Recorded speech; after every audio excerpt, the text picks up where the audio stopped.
이 시간에 복된 인생이라는 제목으로 하나님의 말씀을 나누려고 합니다. 우리 속담에 그런 말이 있죠.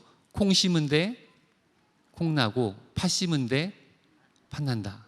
콩밭에서는 콩이 나고 팥밭에서는 팥이 나는 게 당연한 거겠죠. 마찬가지로 성경에서도 이 좋은 나무에서는 좋은 열매를 맺고 이 안 좋은 나무, 못된 나무에서는 나쁜 열매를 맺는다, 이렇게 말씀합니다. 오늘 본문 18절을 다시 한번 보겠습니다. 좋은 나무가 나쁜 열매를 맺을 수 없고 못된 나무가 아름다운 열매를 맺을 수 없느니라. 아멘. 이렇게 예수님은 우리 인생들을 향해서 우리 각 사람이 나무라고 비유하십니다. 그러면서 하나님 앞에 복된 인생이란 무엇인가? 바로 우리가 좋은 나무가 되어서 좋은 열매를 많이 맺는 것, 그것이 복된 인생이다, 이렇게 말씀합니다. 그래서 내가 어떤 열매를 맺고 사는지가 매우 중요한데요, 이게 얼마나 중요하냐면 엄청 중요합니다. 왜냐하면 좋은 열매를 맺는 사람은 천국에 가고 나쁜 열매를 맺는 사람은 지옥에 가기 때문입니다. 오늘 본문 19절을 다시 한번 읽어보겠습니다. 시작. 아름다운 열매를 맺지 아니하는 나무마다 찍혀 불에 던져지느니라. 아멘. 아름다운 열매를 맺지 못하고 좋은 열매를 맺지 못하고 나쁜 열매, 안 좋은 열매를 맺는 나무는 찍혀서 불에 던져진다라는 거예요. 심판과 형벌이 있다는 거죠. 내 영혼이 사느냐 죽느냐, 내 영혼이 천국에 가느냐 지옥으로 가느냐라고 하는 영혼에 대한 본질적인 경고이자 권면의 말씀입니다. 그럼 나는 과연 좋은 열매를 맺고 있는가? 나는 지금 신앙생활 하고 있고 교회 다니고 있는데, 오늘 이렇게 새벽에도 교회 나왔는데 나는 그럼 좋은 열매를 맺고 있는 상황인가? 나라는 나무에는 좋은 열매가 맺혀져 있는가? 어떻게 알 수 있을까요?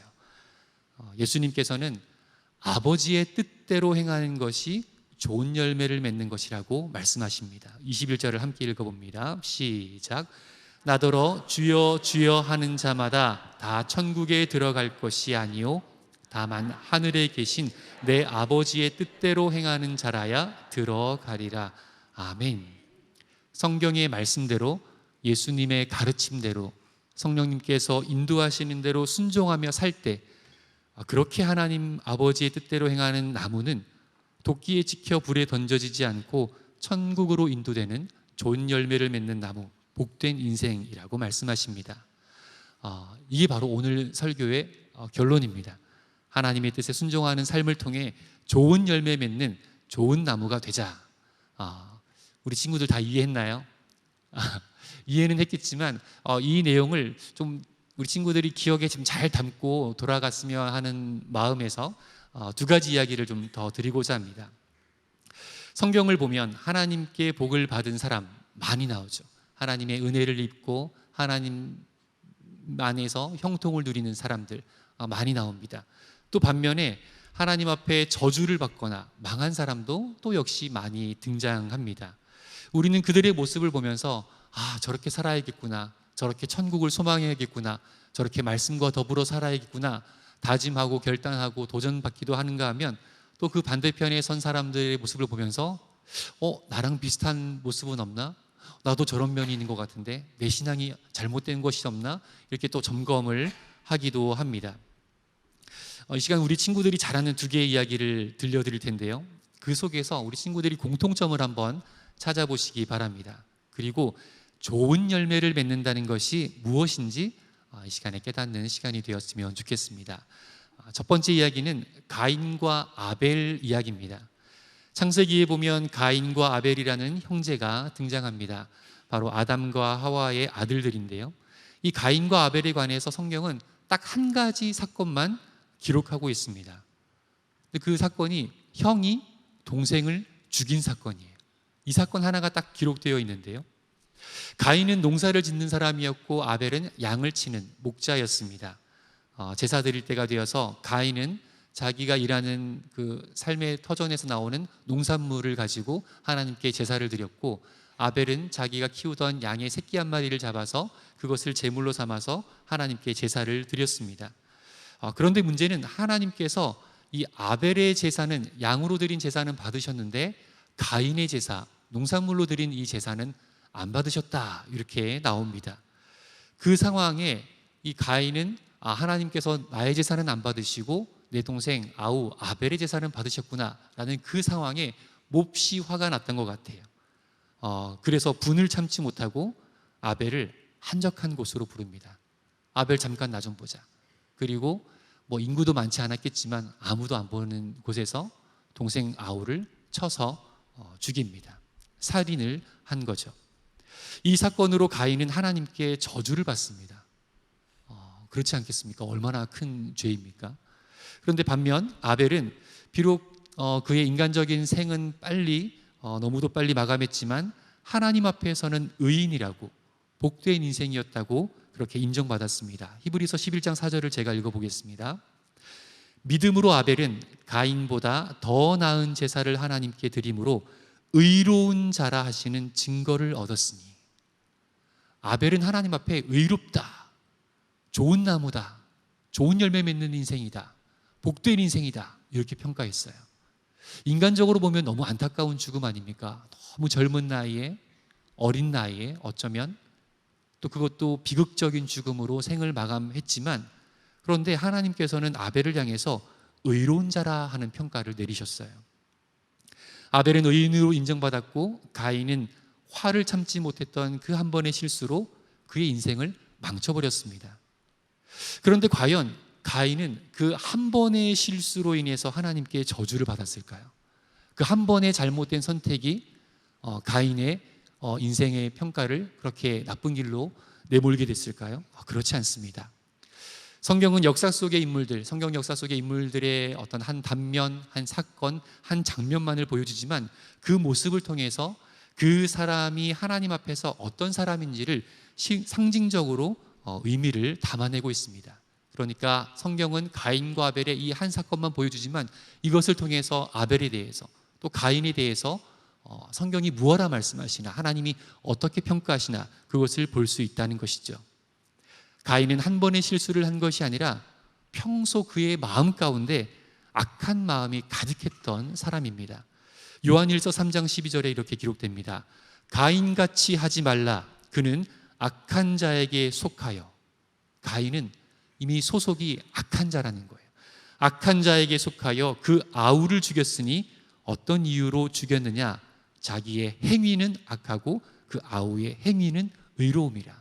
그의 행위와 그의 삶과 그의 마음의 소속이, 그의 생각이 어디에 속해 있느냐? 악에 속해 있고 악한 자에게 속해 있고 어둠의 영에게 속해 있었다라는 겁니다. 하나님께 속해 있어야 할 하나님의 사람이, 하나님께 지음받고 하나님으로부터 복을 받은 인간이 하나님께 속하고 하나님을 따르는 것이 아니라 하나님과 대척점에 있는 사단의 세력과 어둠의 세력과 그 어둠의 영에 속하여 죄를, 악행을 삶 가운데 담아냈다는 겁니다. 악한 행위 속에서도 가인은 뉘우침이 없었습니다. 그 어둠의 영에 사로잡혔던 가인은 결국 하나님의 뜻과 반대되는 살인을 저지르고야 말았습니다.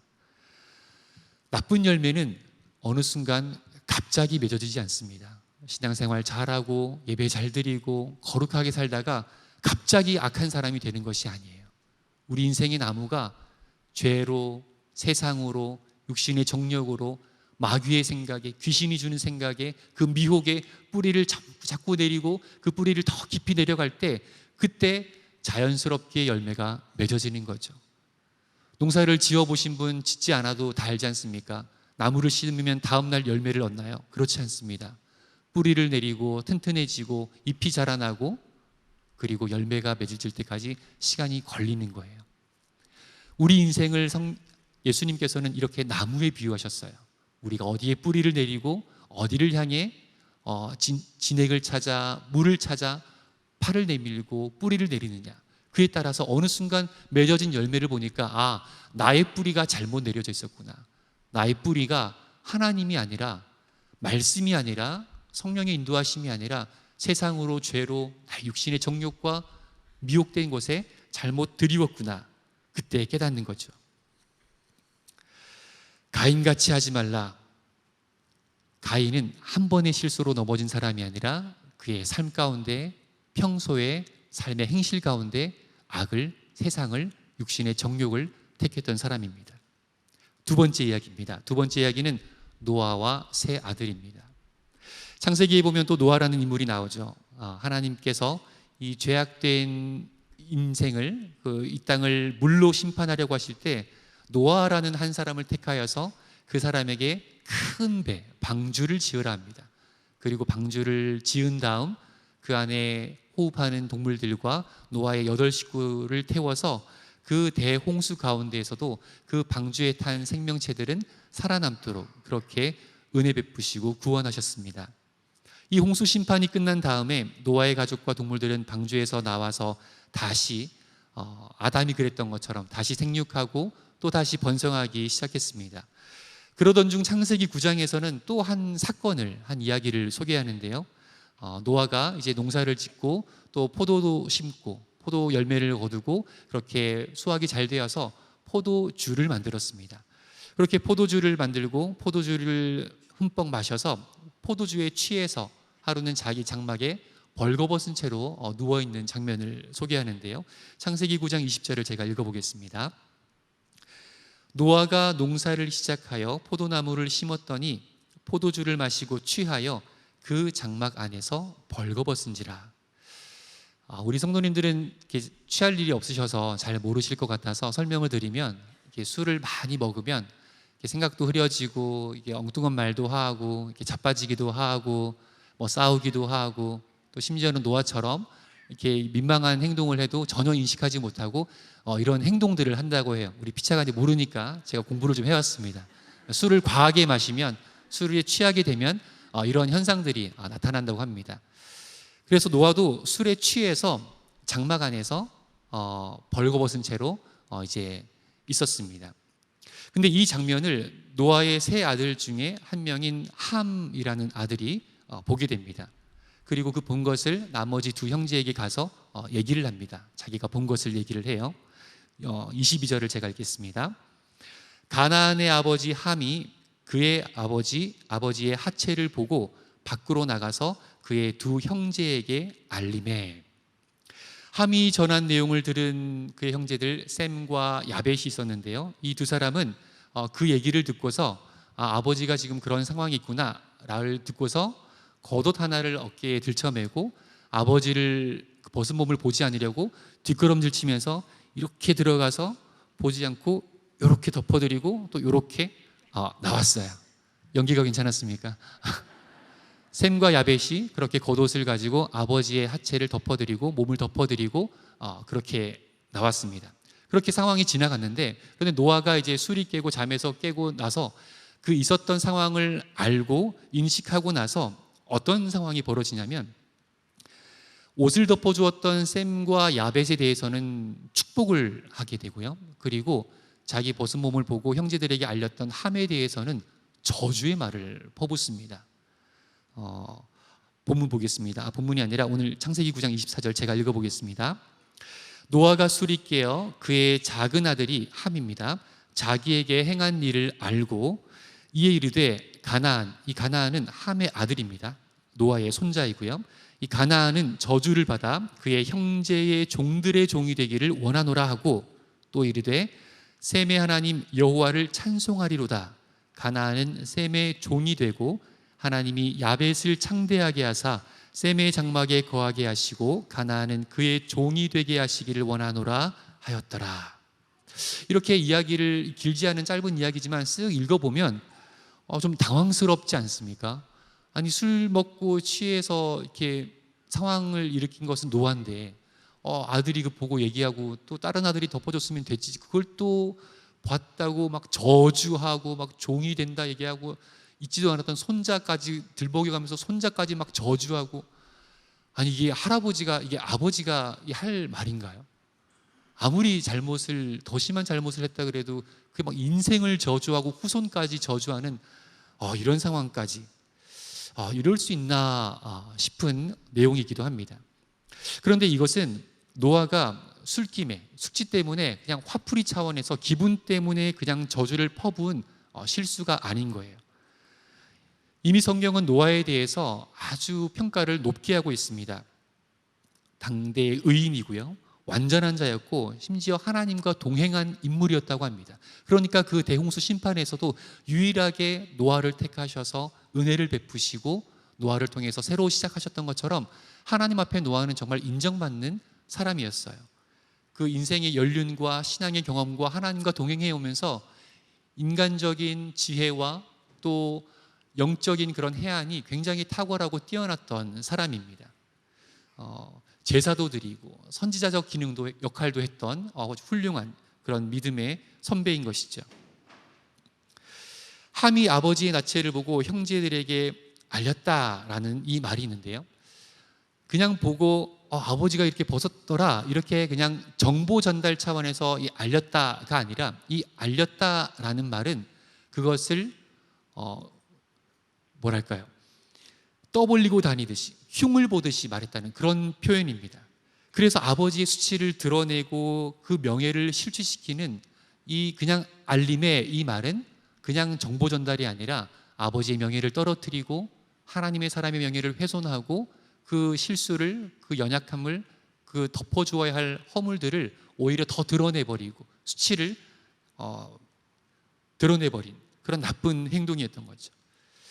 그래서 이 노아는 영적으로 깨어있고 영적으로 탁월한 감각을 가지고 있던 이 노아는 그 상황을 보고서 자기 아들을 보니까 자기 아들을 평생 보호하지 않았겠습니까? 낳고 키우고 지금까지 봐왔는데 그 함의 지금까지 행실을 보니까 이제 아는 거예요.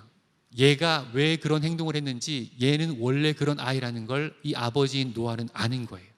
그래서 아버지가 그 철없고 불량스러운 행동을 보고 안타까운 마음으로 그 함의 앞날을 예언한 것입니다. 가나안은 저주를 받아 형제들의 종들의 종이 되기를 원하노라 에서도 이 원하노라 말은 그냥 종이 되었으면 좋겠다, 종이 될지어다 이렇게 저주를 하듯 선포한 것이 아니라, 여기서 말하는 원하노라는 그렇게 하다가 종이 될 텐데 라는 뜻이에요. 너 그렇게 살다가 너의 인생이 그렇게 될 텐데, 그렇게 남의 허물을 들추고 그런 행실로 그런 삶의 태도로 살다가는 남들 종살이나 하고 그런 인생이 될 텐데 라는 그 말인 거죠.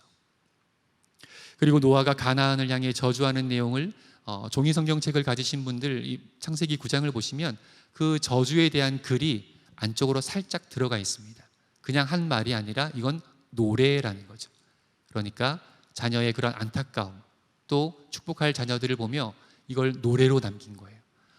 이 아이는 저렇게 살다가 제 인생이 어떻게 될까?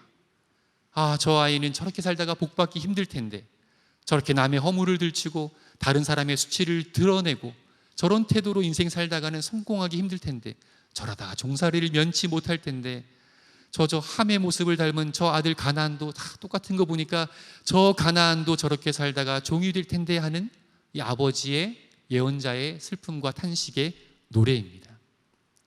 가끔 그런 얘기 들어보지 않습니까? 말 안 듣고 공부도 안 하고 할 일도 안 하고 맨날 놀궁리만 하고 먹을 것만 찾고 이런 아이들 보면 이거 대학이나 가겠나? 저거 취업하겠나? 사람 구실 하겠나? 시집 장가는 가겠나? 그 사람이 커서 진짜 대학을 못 가면, 진짜 취업을 못 하면, 그러면 그게 그 부모가, 그 주변 사람이 대학 가겠나? 라는 그 말이 저주가 되어서 그 사람이 그렇게 됐을까요? 아니요. 그 사람이 그렇게 살았기 때문에, 그런 삶의 태도와 그런 삶을 살았기 때문에 그렇게 되는 거죠. 우리 인간의 지혜도 우리보다 연소한 사람들을 보면 아이고 저렇게 살다가 대학 가겠나, 저렇게 살다가 취업하겠나 라는 생각이 있는데, 영적으로 탁월한 안목을 가진 노아가 볼 때 그의 인생을 보니까 저렇게 살다가 하나님께 복 받겠나, 저렇게 살다가 형통하겠나, 저렇게 살면 종이 될 텐데 그의 인생이 복 받지 못할 텐데 라는 노아의 그 마음이 담긴 내용입니다. 함과 그의 아들 가나안은 노아의 저주 때문에 인생이 망한 것이 아니라, 말씀드린 대로 그들의 삶의 태도, 하나님을 향한 인식, 하나님 앞에서의 거룩, 그들의 성품, 그 행실로 인해서 저주를 받고 불행한 삶을 살게 된 것입니다. 마찬가지로 셈과 야벳도 얼떨결에 아버지 옷 한번 덮어드렸더니 그것이 로또가 된 것처럼 갑자기 축복을 받은 것이 아니에요. 아버지를 존중하고 영적인 사람을 예우하고 수치와 허물을 덮어주는 그 선한 마음으로 사는 사람들이었기 때문에 노아의 축복이 그들의 삶에 합당하게 이루어진 것입니다. 사랑하는 우리 상당교회 성도 여러분, 또 우리 온가족 새벽 예배에 나온 우리 교회학교 친구들, 또 청소년들, 오늘 이 말씀을 마음 가운데 잘 새겼으면 좋겠습니다. 하나님께서는 우리가 삶을 살아가는 태도, 그것을 너무도 중요하게 보십니다. 하나님을 향한 태도, 말씀을 향하는 태도, 이것을 너무도 중요하게 보시는 거예요. 하나님의 말씀과 아버지의 뜻대로 순종하는 삶을 사는지, 그리스도의 성품을 나타내며 사는지, 아니면 내가 하고 싶은 대로, 내가 원하는 대로, 내 유익대로, 사사기 시대처럼 내 소견에 옳은 대로 사는 건 아닌지, 그걸 구별하며 사는 것이 우리는 너무도 중요합니다. 왜냐하면 하나님의 말씀과 뜻과 주님의 가르침과 성령의 인도함이 아니고서는 좋은 열매를 맺을 수가 없거든요. 우리는 그런 존재입니다. 우리 속에서는 선한 게 도무지 나올 수가 없어요.